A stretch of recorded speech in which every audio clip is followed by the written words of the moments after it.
professora Maria Priscila, estou aqui para mais uma gravação, mais uma videoaula, na verdade, falando da nossa trilha do segundo ano, que tem aquele nome gigante que eu nunca lembro. Eu falei que até o final da trilha eu ia aprender os clássicos, os esquecidos, os clássicos, os antigos, os clássicos os esquecidos.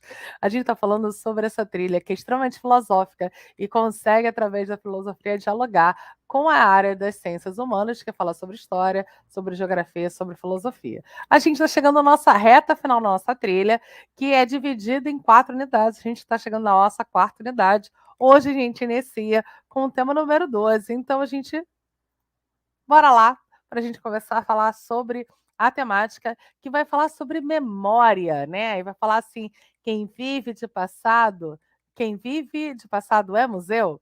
Nesse tema, iremos compreender o conceito de lugares de memória e como ele se aplica no contexto das sociedades clássicas, e para isso, analisaremos a arquitetura e a escrita da história e as reflexões filosóficas da antiguidade, além de refletir sobre como os gregos e os romanos entendiam o passado.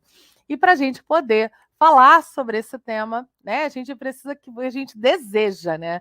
Esperamos que você, até o final dessa aula, você consiga analisar o desenvolvimento da compreensão da preservação histórica e cultural. Quando a gente fica disponível o nosso material, logo lá na entrada, a gente tem o Prepare-se, que é esse aqui, ó. Que é esse quadradinho aqui que eu sempre boto disponível na nossa videoaula para que você tenha o ímpeto de fazer. Então, a gente vai lá, assista ao vídeo da historiadora Maria Cristina Cormichiari e compartilhe no grupo virtual da turma que você entende por patrimônios históricos e culturais, relacionando com a construção de identidades e narrativas históricas. É interessante que o vídeo ele vai chamar a atenção para a gente que a questão da história, né, e da preservação da memória, ela tem uma postura política do que se preserva, de entendimento do que a gente conta no processo histórico, o que a gente narra da história. E é importante a gente entender por que determinadas histórias são contadas e por que existem museus e memoriais, institutos e centros culturais de momentos históricos que não foram necessariamente felizes da história da humanidade, porque eles são marcos, né, de diálogo sobre aquilo que não pode, não deve mais acontecer, e que eles representam um passado histórico que a gente precisa preservar, porque isso faz parte da construção da identidade, né, de uma população, de determinados grupos. Aqui eu estou dando 3 sugestões. Eu estou deixando no final desse material didático, né, a alguns sites para vocês pesquisarem, vocês se debruçarem mais sobre esses lugares para visitação. Esse aqui é um memorial muito recente que tem no Rio de Janeiro, é o Memorial das Vítimas do Holocausto, que ele tem uma construção muito bem feita, espacialmente falando, né, de mídia, que fala sobre uma perspectiva do Holocausto, não da perspectiva nazista, mais uma perspectiva das pessoas que viveram o processo do Holocausto e como é que foram seus desdobramentos, né? O que aconteceu antes, como é que foi durante, como foi depois, um espaço bem interessante de ser visitado. Não é um lugar feliz necessariamente, mas é de uma história importante de ser contada. Esse museu, que é um museu, vai fazer, se não me engano, 25, 26 anos, é o Museu dos Pretos Novos, né, que é na Gamboa, no Rio de Janeiro, que durante o processo, né, de reformulação, né, de alteração do Rio de Janeiro, foi percebido a questão do sítio arqueológico, e a partir disso foram aprofundados os estudos, que é o Museu dos Pretos Novos, fica na Gamboa, é um lugar importante de ser acompanhado, tem visita. E aí a gente está falando dessas 2 perspectivas aqui, de memoriais, né, de museus que são de uma história que precisa ser contada, que necessariamente não é uma história que é feliz. E do outro, a gente tem o Centro Cultural da Justiça Federal, que é do espaço, né, da questão da justiça brasileira. Lembrando que o Rio de Janeiro já foi a capital do Brasil e por isso tem espaços, né, de narração da construção da própria República, do Império no Brasil, né? Então, assim, aqui tem muitos lugares para serem visitados e lembrar e fazer essa reconstrução dessa história, né? A partir das como se conta a história. Eu acho que isso é importante, que às vezes a gente tem umas certas dúvidas quando a gente fala assim, por que precisa, né? Como é que um historiador ele conta uma história? Ele conta sobre a partir da perspectiva daquilo que ele acha correto e da história que ele quer contar, ou a partir de fontes. Então, a história é contada a partir de fontes históricas, de artefatos, de objetos, de narrativas que vão construir essa ciência que é possível reconstruir o passado. Mas esse olhar ele também é o olhar que é importante da gente compreender, que é o olhar daquele que conta a história, né? Não no sentido assim de qual história que eu quero contar, mas a partir desses fatos, desses itens, a gente consegue perceber a história sendo contada, né? E a gente pode reconstruir os fatos e, a partir disso, fazer uma leitura aprofundada. Então, eu já botei aqui para o nosso material didático, né? Então, a gente está falando aqui, né, sobre os lugares da memória, que memórias são contadas, que memórias são narradas. Aqui é importante a gente lembrar que a memória ela é diferente do que a gente entende enquanto lembrança. Lembrança é uma coisa e memória é outra completamente diferente. Tem aqui o material do trecho, né, construído por Marco Aurélio, que ele chama a atenção do dos nomes, das figuras históricas que foram esquecidas com o passar do tempo. E a importância de lembrar e afirmar. Então, aqui eu já deixei até no nosso material didático aqui, ó, para a gente poder, durante as aulas, né, com o seu grupo de sala de aula e o professor possa dar continuidade, né, da leitura do texto e entendimento dessa questão da história. E aqui a gente vai falar lá sobre Aristóteles. Vamos avançar aqui para Aristóteles. Aristóteles ele faz uma grande provocação. Tem essa linha do tempo que é bem bacana e ela é bem interativa para vocês verem, né? Como os historiadores, principalmente, como eles utilizam o material didático, o material, né, para a construção da sua perspectiva histórica. A gente vai ver aqui de romanos e gregos, né? E aqui tem uma percepção que o Aristóteles vai fazer, que eu deixei só aquela citação lá para a gente poder acompanhar, mas a gente está vendo aqui assim. Não é o ofício do poeta narrar o que aconteceu. Então, quando a gente fala de filosofia, e quando a gente vai falar do momento, né, pré-socrático, a gente vai falar que os narradores eram figuras históricas muito importantes. Porque o narrador era aquele, né, que tinha uma conexão com os deuses e que contava essa história dos deuses, né? E a gente vai ter narradores que são super importantes. Eles vão ser chamados de poetas. Mas olha aqui que interessante. Não é ofício do poeta narrar o que aconteceu, segundo Aristóteles, mas sim o de representar o que poderia acontecer. Quer dizer, o que é possível segundo a verossemelhança e a necessidade. Com efeito, diferem o historiador e o poeta por escreverem versos e prosa. Não diferem por escrever versos e prosas, pois bem poderiam ser postas em versos as obras de Heródoto, nem por isso deixariam de ser histórias se fossem em versos o que eram em prosa. Diferem, sim, em que diz umas coisas que se sucederam e outras que poderiam suceder. Então ele está falando aqui, né, sobre a análise, né, do período e como é que essa construção pode ser contada, né, e ou ela poderia ser projetada. E aí, não, volta lá. Isso. Aqui, eu estou dando o material disponível. E eu estou clicando um monte de coisa.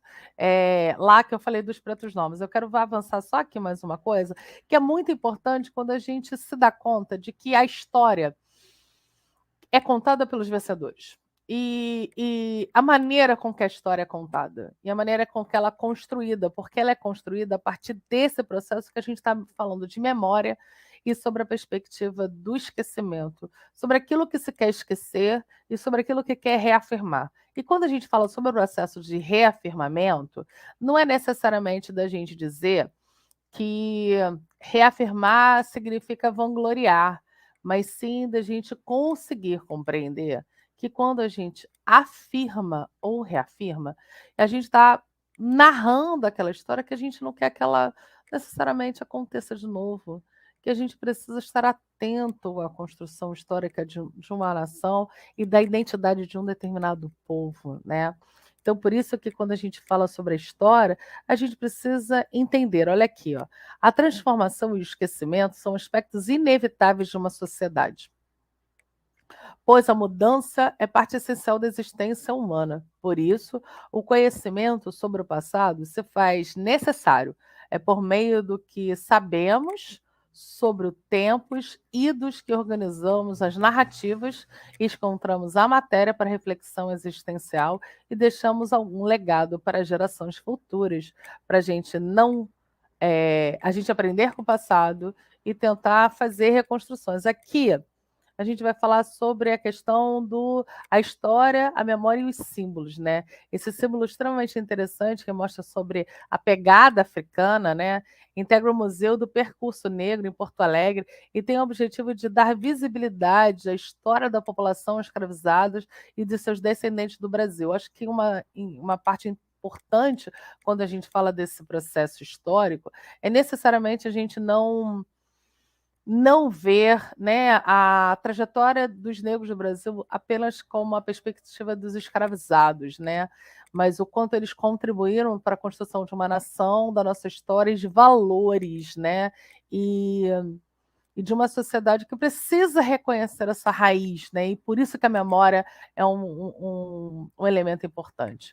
O mapa da África é representado por uma pegada, para indicar que não só representa não só a presença dos negros dos povos africanos, mas também para refletir sobre o processo de resistência da população negra. E dessa forma, é um exemplo de lugar de memória, pois, entre os outros motivos, resgata o passado para construir a narrativa de um grupo, determinado grupo social.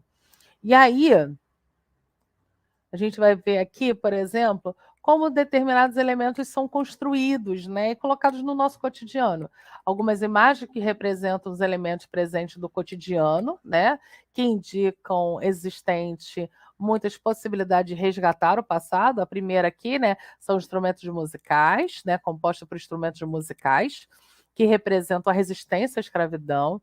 Aqui a gente vai ver uma placa, né, em Nova York sobre no nome, né, do Martin Luther King, ativista político, né, pelos direitos civis nos Estados Unidos.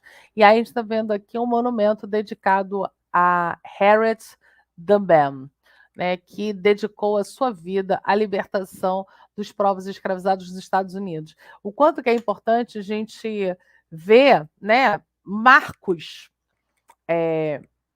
como estátuas, como museus, placas comemorativas de celebração, porque eles são elementos, né, de histórias, né? Cantarem hinos em louvor aos grandes personagens do passado é uma forma de cultuar aquilo que não se quer esquecer. Não se quer esquecer porque não se quer se projetar algo que a gente não pode reproduzir, por exemplo, né? Ou se quer tomar como exemplo de virtude. O que merece ser um hino é algo ou alguém entendido como cujo positivo, cuja imagem merece ser preservada, constantemente lembrada.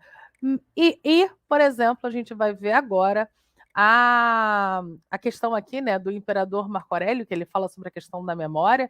Eu deixo o registro aqui da importância de vocês lerem esse pedaço, mas eu quero fazer, tá aqui a questão da arquitetura, como é que o processo, né, arquitetônico ele também narra, né, sobre a mudança da história, e Marco Aurélio fala sobre como o ser humano ele é sempre, né, mutável o processo de mudança. Eu acho que aqui tem uma discussão que é super importante quando a gente fala sobre a questão de algumas estátuas e bustos, né, que são disponíveis nas cidades que representam determinados momentos históricos, como, por exemplo, foi derrubada, né, foram destruídas algumas estátuas, principalmente na Europa. Essa aqui, se não me engano, essa daqui foi em Nova York, em Londres, com a questão daqui, ó, percebe-se que a preservação da memória não significa necessariamente construir uma imagem positiva a respeito de algo ou alguém. pois a disponibilidade de representar e narrar acontecimentos depende das intenções de um grupo específico. Ao utilizar determinadas simbologias, esse grupo pode repudiar ou mesmo promover uma política de esquecimento. Um exemplo disso é observado na discussão sobre a estátua de escravocrata inglês Eduardo Colston, que foi derrubada e danificada em uma manifestação contra o racismo, que deu-se origem a partir da morte de George Floyd nos Estados Unidos e que conseguiu fazer um movimento internacional sobre não só mais repudiarmos o racismo, não sermos racistas, não sermos mais pessoas racistas, mas a importância de termos uma atitude antirracista. Então, foi problematizado sobre se deveria ou não ter disponível aquela estátua de um escravocrata. A escultura foi levada para o museu exatamente para problematizar, né? Não vamos fingir que a escravidão não existiu, mas será que a gente precisa ter um elemento simbólico que destaque, né, a questão da permanência? E é com esse tipo de reflexão que eu vou terminar aqui a aula com vocês, para a gente falar sobre a importância de pensar o passado e como se pensa o passado. E aqui eu estou deixando a referência do museu, né? O Museu dos Pretos Novos, que ficam no Rio de Janeiro. Isso aqui é o site para vocês conhecerem. E o Memorial do Holocausto, uma história de todos, para todos, sobre todos, que fala sobre a questão do Holocausto no mundo, principalmente com a questão do racismo. Vou fazer aqui uma propaganda, tem uma aula disponível, né, no Santa Mônica, no canal do Santa Mônica, sobre a questão dos direitos humanos, uma perspectiva histórica gigante, que eu fiz com o professor André Godin, de língua portuguesa. Ainda tem uma outra aula que eu falo só sobre os direitos humanos, uma perspectiva de patrimônio da humanidade, que fala sobre a questão do Holocausto, né, e com a relação do nazismo. Acho que é interessante para a gente agregar conhecimento. Tá bom? Vou ficando por aqui. Até a próxima aula. Não esquece de ver o seu material didático. A gente está chegando no fim da nossa trilha. Um beijo.